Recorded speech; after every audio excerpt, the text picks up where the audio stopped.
Hey everybody, it's Jason Blaha here, and I'm going to continue this series on tips for advanced and mature lifters. And this week has reminded me of something that's very important on this topic. Again, I just got challenged to like a 100 rep squat challenge. And that reminds me very specifically of something that we need to be aware of as more mature lifters. By more mature lifters, I mean once you've reached your mid-30s and on, or you are a very advanced lifter who has developed a very, very large strength base and you're getting close to your limits. It is important for people in both of those groups to focus entirely upon the long game. And you should be at a point to where when you get to those things that you're not actually out there trying to test your limits anymore outside of a competitive environment. I understand if you compete that you need to test your limits to compete, but as we get older and older, we compete less and less. And the reason is we just get hurt more often by pushing our limits too hard. We need to save this bravado and competitions that happen, save that for the young guys who bounce back, who recover, who when they get hurt, they can usually recover with a simple surgery, or they sometimes don't even need the surgeries and things that we need. Because as we get older, when we push ourselves beyond our limitations, when we find our limits and reach them, things tend to snap, things tend to break. Our connective tissue doesn't heal as quick as younger guys. We get injuries more often, overuse injuries, training injuries more often.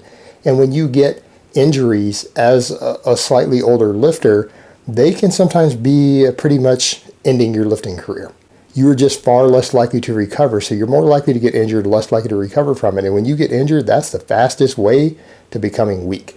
When you can't train, or you have whole body parts or joints or muscle insertions because the tendons rip off that you can't train while they recover from surgery, you're going to get weak. And when you lose anything like that, that's going to affect one of your major lifts. If you tear something, you're going to either lose your ability to squat, your ability to deadlift, or your ability to press, no matter what. You're losing one of those, if not multiple of them. So we really can't afford for that to happen. We tend to get weak. We make backwards progress. We can usually lose a year, sometimes 2 or 3 years of progress from any sort of injury. So we have to be aware of those things. It is very important that you look at it from that perspective. And you need to change your perspective as you get older. The goal of your training should not be so that you can find your limits, but rather so that you can be strong enough and fit enough that anything that is thrown at you is easily within your limits. Even an emergency situation, a real life situation, and you do that by slowly making changes. You don't ever want to shock the body. Shocking the body is best left to the younger guys, because honestly, when you shock the body with something weird and some extreme amount of volume or some extreme challenge, it doesn't make you grow a lot faster. It doesn't magically put a half a pound or a pound of muscle on you. It just gives you a slight, maybe slight more training advantage than you might have gotten from a normal workout with progressive overload, sometimes the same, sometimes less. It doesn't give you a big advantage, but the older you get, the higher the chance that it's going to cause an injury. You don't need to shock your body. You just need to keep moving forward. Your goals need to be sequential. As you reach middle age and older, you become very advanced lifters. Your goals shouldn't be, if I can lift a weight for 5 reps, I want to get to 10 all of a sudden. It doesn't work that way. When you can comfortably lift that weight for 5 reps, and you can do so with good technique without form breaking down, because again, form breakdowns cause injuries with heavy weight or when you're getting really fatigued.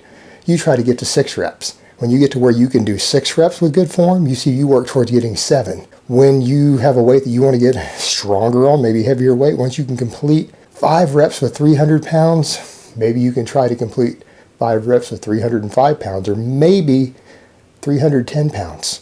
And then when you reach that, you reach for the next goal. But it needs to be little steps, goal day after day after day.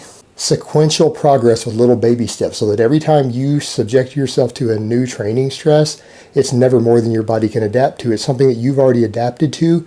You can push just a little more, and that's how you avoid injuries. And you just keep making progress year after year after year, is by just pushing a little more, getting a little more each time, a little more each time as you're able to get it, but within your limits so that your body just slowly adapts.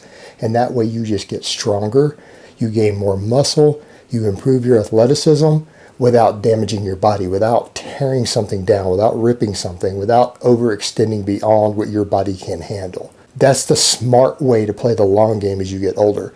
Save the challenges for the young men. Save the shocking your body for the young men. Saving, I can suddenly just add 30 pounds to the bar or try to pick up 3 more reps. Save that for the young guys. That has no business for you and I. And younger guys listening, you might be wanting to work out with your dad. You might be wanting to work out with your uncle, maybe even your grandpa. Men sometimes have this tendency to try to get in pissing matches. Younger guys are a lot worse about it. Don't try to egg your dad on or your uncle on into doing one more rep, trying to match you on whatever, trying to turn it into a contest When it's something quite a bit more intense and they have subjected their connective tissue or their joints or their bone structure to previously. Because when you do that and they haven't built up to what you're trying to have them do over time, you end up injuring them. And then your dad or your uncle or whatever gets injured because their ego gets the better of them trying to compete with you, and then they can't train. So you've basically done them harm with young bravado, and there's no need for that. As we get older, we can continue to get big and strong. We can do our thing, but we have to understand that it is about the baby steps. It's about knowing what your limits are, working near the edge of them, not exceeding your limits so that you don't snap anything, so that you can just increase your limits over time with gradual progression in any sort of strength training endeavor or any sort of athletic endeavor. It's about staying within your limits and just gradually getting better. It's about playing the long game. Not getting hurt, not getting injured, not getting knocked out of the game. Train smart. Leave the bravado, leave the foolishness to young men who bounce back from it easier. Alright guys, but that's really all I have to say on that today. If you enjoyed this video or you like my work in general, please click like down below. If you haven't subscribed yet, please remember to subscribe and to please share my videos. And thank you so much for watching. So I hope this has been informative, and I will talk to you guys next time.